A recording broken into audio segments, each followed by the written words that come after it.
మన భవిష్యత్తు గురించి ముందే తెలుసుకోవచ్చని ఎవరైనా చెప్తే మనం నమ్ముతామా? ఇప్పుడు అదే జరుగుతోంది. శాస్త్రవేత్తలు ఏఐ సహాయంతో పాకిస్తాన్ భవిష్యత్తు వాతావరణం గురించి ఇచ్చిన అంచనాలు నిజంగా కలవరపెడుతున్నాయి.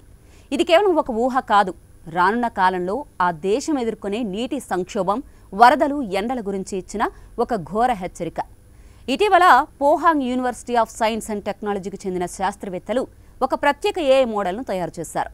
ఈ మోడల్లో పాత నదుల ప్రవాహాలు, వర్షపాతం లెక్కలు, గ్లేసియర్ల కరుగుదల, వాతావరణ డేటా అన్నింటినీ కలిపి విశ్లేషించారు. సాధారణ మోడల్ ఇవ్వలేని ఖచ్చితమైన వివరాలు ఈ ఏఐ మోడల్ బయటపెట్టింది. ఆ ఫలితాలు నిజంగా షాకింగ్. పాకిస్తాన్కి జీవనాడి లాంటి ఇండస్ నది భవిష్యత్తులో ఇక శాంతంగా ఉండదు. దాదాపు ప్రతి 15 ఏళ్లకు ఒకసారి సూపర్ ఫ్లడ్స్ వస్తాయనే అంచనా. ఆ వరదలు దేశాన్ని ముంచెత్తిన తర్వాత కాస్త గాలి పీల్చుకునే లోపే కరువు దాడి చేస్తుందని శాస్త్రవేత్తలు చెబుతున్నారు. అంటే ఒకసారి ప్రజలు వరదలతో ఇల్లు కోల్పోతారు, మరోసారి పంటలు నాశనమవుతాయి.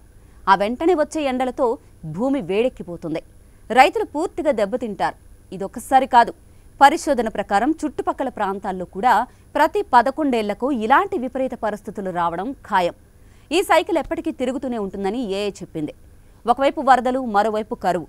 ఇలాంటి పరిస్థితుల్లో సాధారణ ప్రజల జీవితం ఎలా ఉంటుందో ఊహించడం కూడా కష్టం.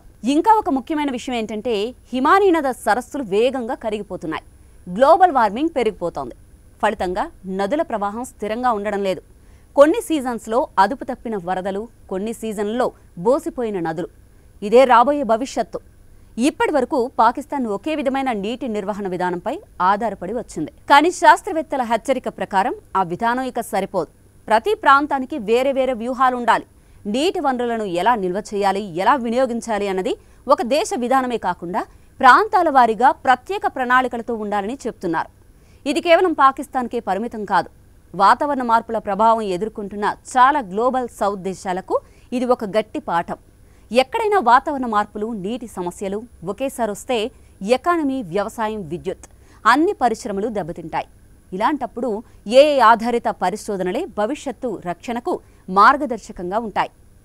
వాతావరణాన్ని మార్చడం మన చేతుల్లో లేదు, కానీ దాని ప్రభావాన్ని తగ్గించడం మాత్రం మన చేతల్లోనే ఉంది.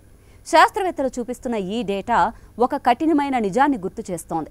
భవిష్యత్తు కోసం ముందుగానే సిద్ధం కావాలి. పాకిస్తాన్ పరిస్థితులు నేడు మనకు ఒక హెచ్చరికలా కనిపిస్తున్నాయి.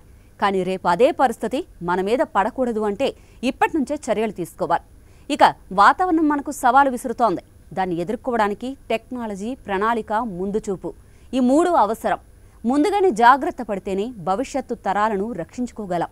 లేకపోతే ఈ హెచ్చరిక కేవలం పాకిస్తాన్కే కాదు, మొత్తం ప్రపంచానికి వర్తిస్తుంది. This is Aruna signing off.